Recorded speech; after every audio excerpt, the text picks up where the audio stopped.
कि भाई से भाई लड़े लड़ाने पड़ोसवा, अरे तुम नहीं के परी की, अरे तुम नहीं के परी की, जमुना में के दोस्तवा नहीं के परी की, जमुना में के दोस्तवा नहीं के परी की।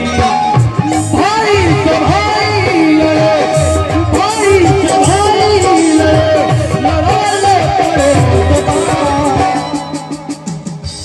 तुम नहीं के परी की, हर तुम नहीं के परी की, जमुना है के परी की, जमुना है के दोस्तवा नहीं के परी की।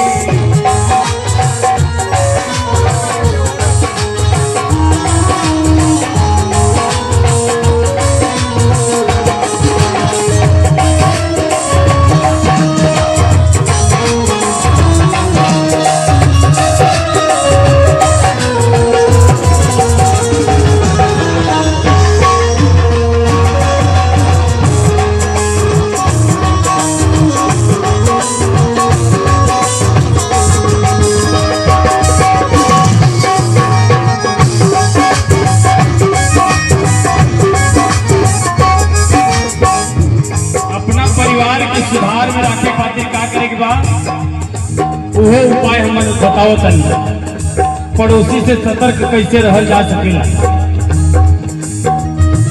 यदि पड़ोसी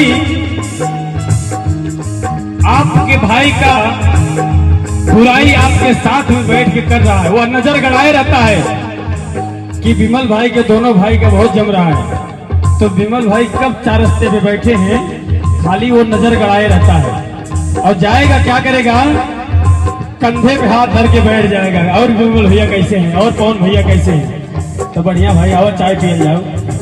ना ना आज तो चाय हम ही पियाई। तो वो सोचले भाई की बड़ा प्रेम बा हमारी पड़ोसी में कि भाई चाय आए लड़े पियावे करती।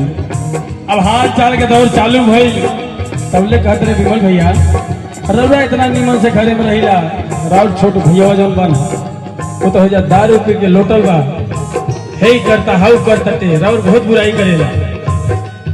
लेकिन यह बात से सतर्क रही कि हमार भैया वो करता कि नहीं करत,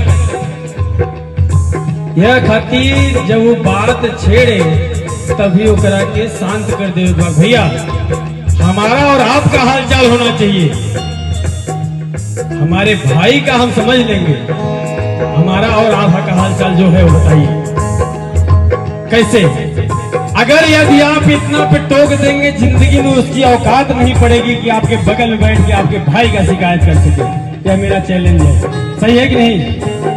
सही है। और क्या इतने ना बात सुनी कब आगे थे फिल्म के बाड़ी में हजारू मर्दन के संगे संगे पिए दारू।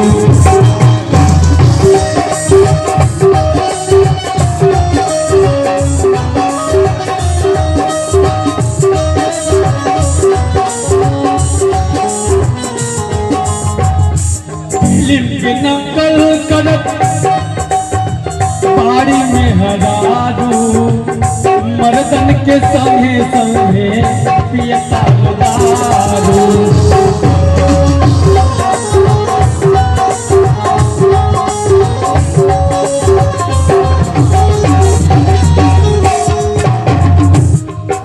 मैं कई मंचों पर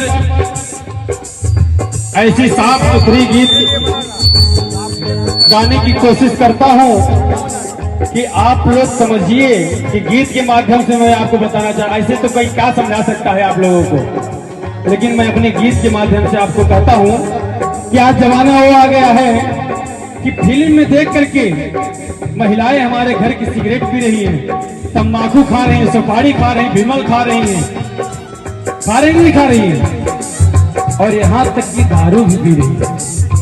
हमको उसको सुधारना है। इतने ना आगे सुनिए क्या है। बाप संग बेटा पिके, बाप संग बेटा पिके, बाप संग बेटा पिके, देखा तो हो सदा।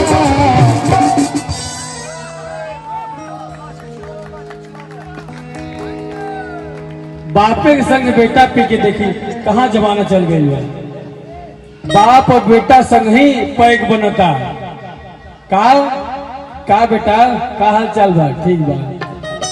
तो आज एगो काम करता जाता लियो तो ना शरीर बड़ी दुखाता आ हमने के दूध पैक मार के सुतल जा देखा जाए।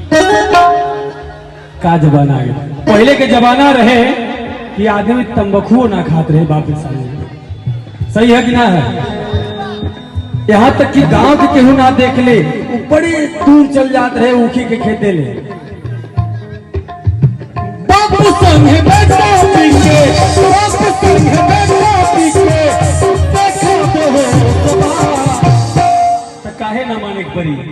अरे तम नहीं के परी की, अरे तम नहीं के परी की, तुम नवे के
ध्यान दी। लुच्चा के राज भय धर्मी धराता, धन के लालच में जान भय के मराता।